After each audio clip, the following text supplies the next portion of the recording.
Welcome to my channel. I'm Erin. If you're new here, I post a lot of lifestyle content. I've been posting some more spirituality content because that's kind of something that's been going on in my life right now. I know a lot of these videos, I looked at some of them actually just to see kind of what was going on in them, and a lot of things they talked about were crystals and tarot cards, things like that. And I'm definitely up to talk about stuff like that, but this video is going to be more so talking about the purpose behind spirituality, I guess you could say.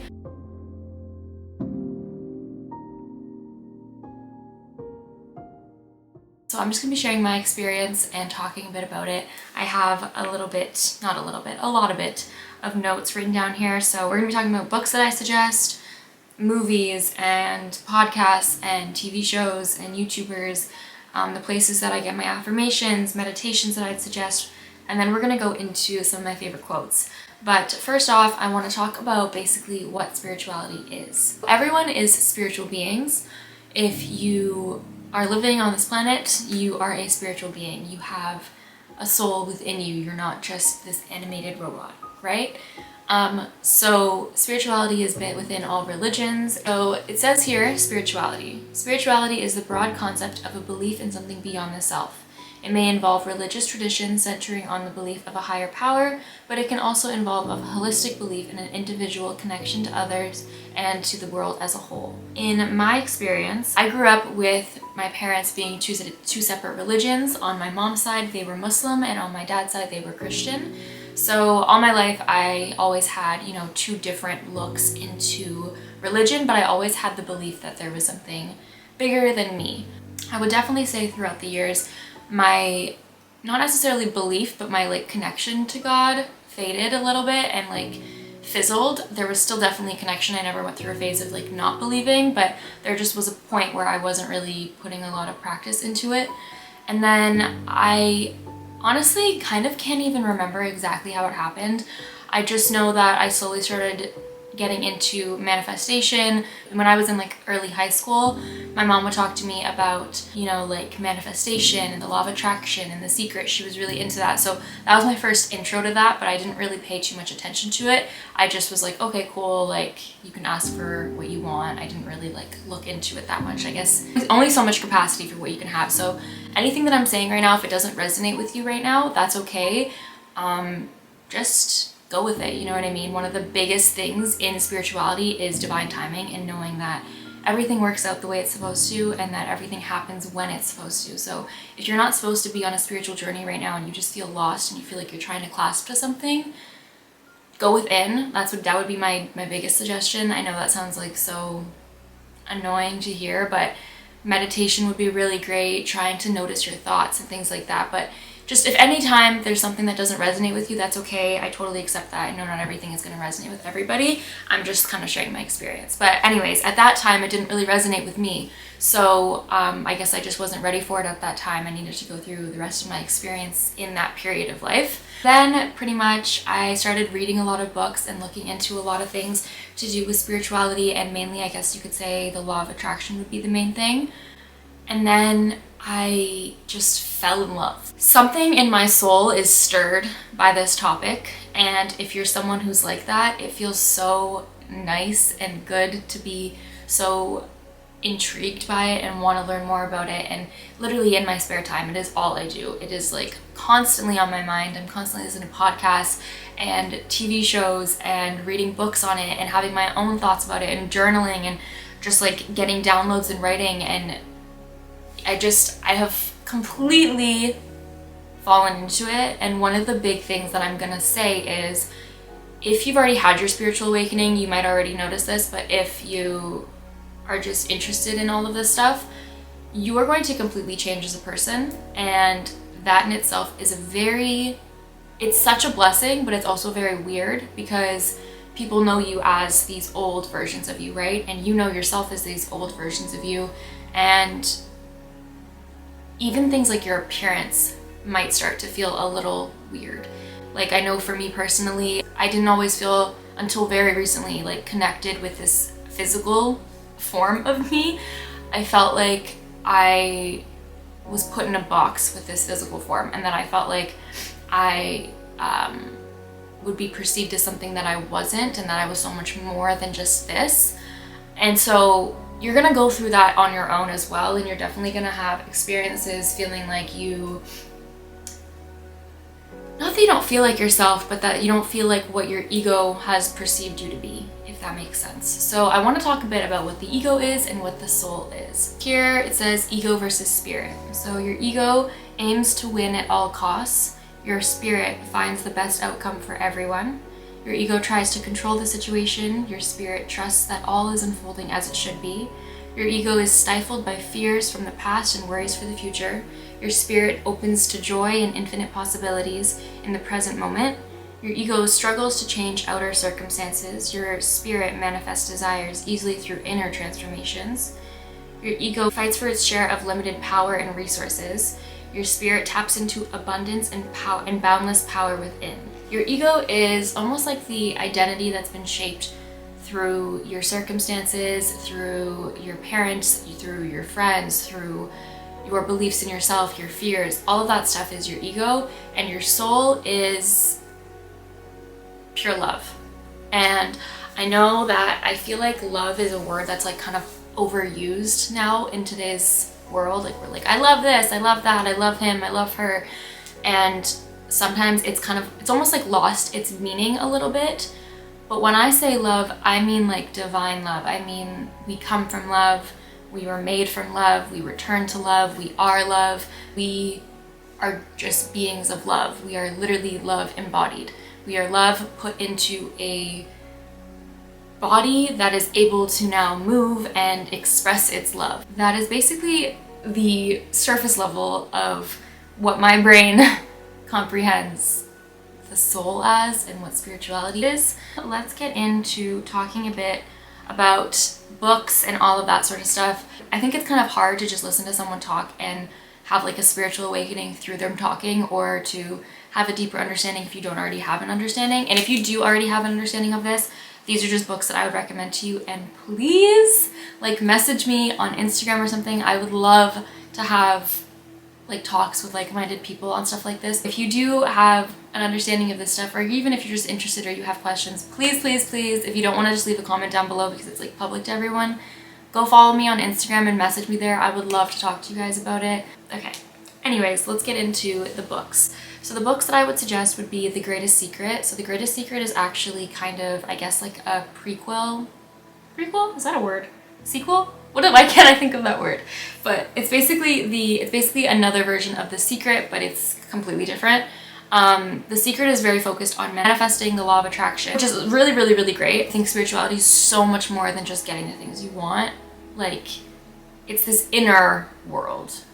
There's, for example, one of the things I'm going to mention is like an episode or a short story documentary on Ram Dass, and it's called Ram Dass Going Home. It's on Netflix, and I would definitely suggest it. But in the story, he has a stroke, and he ends up finding peace and like bliss through his stroke, because then he's forced to go inside. He's forced to live internally almost, and you can just see how happy he is and how much positive energy he radiates as a person, not even by doing much, just by being.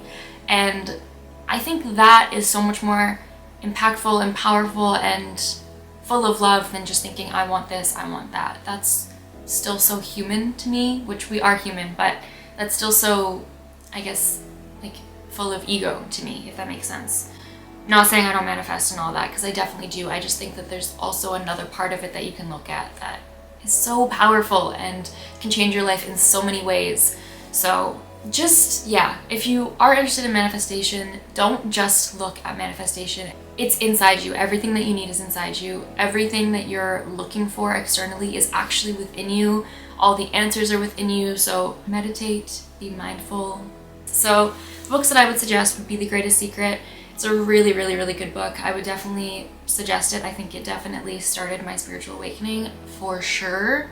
It is insane. It took me like, I would say, a month to read, because I would read it and really take in like that first like chapter or whatever it was, and then I'd read more and take it in and read more and take it in. So I would definitely suggest reading it, read it at a slow pace if you need to, and really take in what they're saying. Next book I would say would be The Four Agreements. That one was really good. I liked that a lot.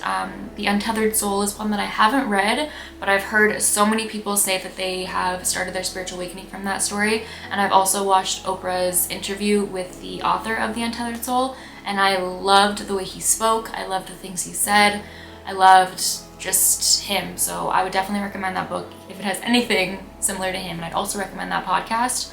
Or not podcast, I guess it was like a little video on YouTube of like an interview. The next one I would recommend so highly, especially if you're already in this spiritual journey, is Conversations with God. That book is like, I'm obsessed with it. I listened to the audiobook on YouTube and it is so good. It just changed your perspective on everything. It changes your perspective on your relationship with God. Just read that book. I'm telling you, if you're in this spiritual journey, you will get so much from it. Even just listen to the audiobook. Super would recommend. Next thing is media. So I would recommend Ram Dass Going Home. That is on Netflix. I talked about it a little bit just now.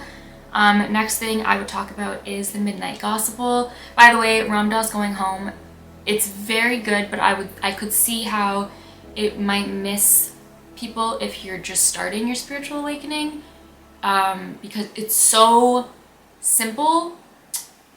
It might be a little like hard to grasp the depth of it because it's so simple, if that makes sense.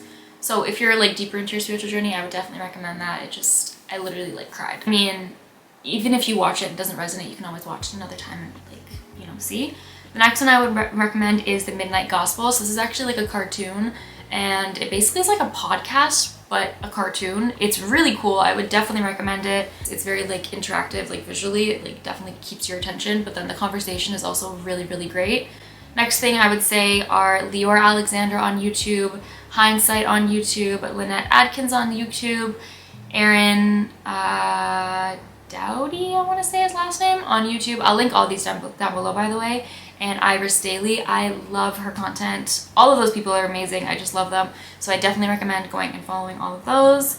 Affirmations wise, I use Leora Alexander's affirmations. She makes them, and you can basically just pick whichever one you think you need for that day, whether it's self-love or whatever. I like to do my affirmations straight in the morning as soon as I wake up. As I'm making my bed, I'll be saying them with her or just playing them and doing my skincare and all of that. I really like that. Now we're gonna talk about meditation. So when it comes to meditation, I would suggest starting out with guided meditations. That's personally what I did. It's very hard to just kind of automatically steal your mind. So I would suggest going onto Iris Daly's page and doing one of her meditations. There's some that are like for beginners or like easier ones, things like that. Start off with those, try those out. She'll literally talk you through it, and I really, really enjoy those. And then slowly but surely you can start meditating with just music.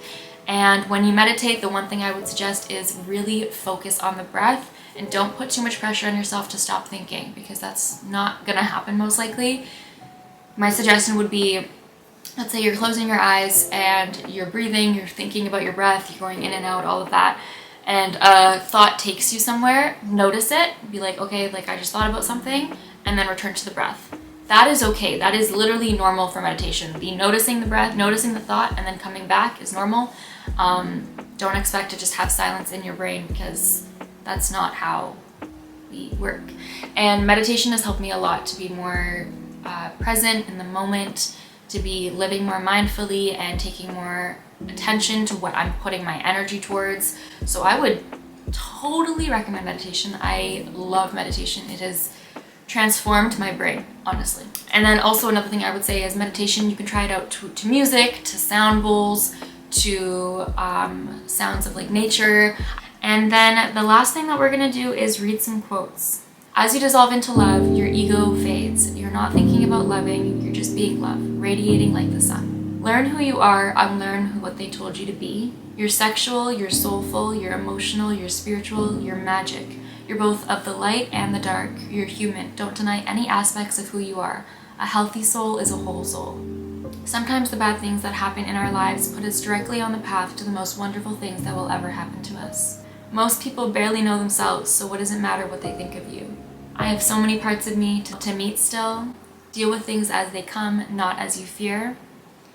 I have come to love myself for who I was, who I am, and who I hope to become. These faults and mistakes are what I am, making up the brightest stars in the constellation of my life. When you make a conscious choice to be happy, no one can take it away from you because no one gave it to you. You gave it to yourself. You are here for a reason, to understand, to experience, to learn, to feel, to love, to teach, to try, to do, to choose, to change, to reflect, to help, to connect, to trust, to achieve, to seek. So those are just a few. I will definitely link all of my information down below. Thank you guys so much for watching this video. Really hope that you guys found it helpful. If you guys want to see more content like this, or you want to see any videos on me talking more about this stuff, I definitely suggest following my TikTok, because I do some videos on there talking about just random ideas that I have, and also subscribe to my channel because I post a lot of videos showing basically just journal entries and my thoughts. So thank you again for tuning in. I love you. Please subscribe again, as I said before, and I will see you